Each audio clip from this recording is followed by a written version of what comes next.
So hello guys, good morning. देवाला पाया पडण्यापासून मी आजच्या संडेची सुरुवात केलेली आहे. गणपती बाप्पा मोरया.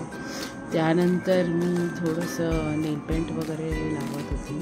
ॲक्च्युली काय झालं, मी रात्री लावत होती, पण मी सकाळी थोडा फिनिशिंग टच देत होती त्याला. रात्री तर लावलेलाच, पण सकाळी पण थोडासा फिनिशिंग टच देत. आणि त्यानंतर आज मी 2 ओढण्या धुतल्यात माझ्या, कारण त्याला अतिशय तेलचे डब्बे वगैरे होते, सो तेल धुतलं. त्यानंतर हा माझा नाश्ता सकाळचा.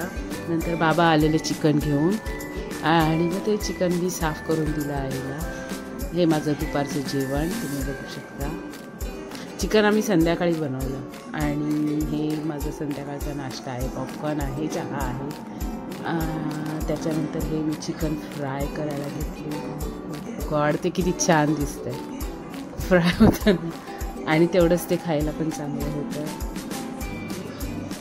चांगलं बनलेलं, कारण चांगलं शिजलेलं आहे. चिकन शिजलं की चांगलंच लागतं. चांगलं व्यवस्थित मसाले पडले आणि शिजलं की चांगलंच लागतं. सो ते आमचं चिकन होतं. आणि हे आईने बनवलेली ग्रेव्ही होती, भात होता, कोलंबीची आमटी होती. Thanks for watching.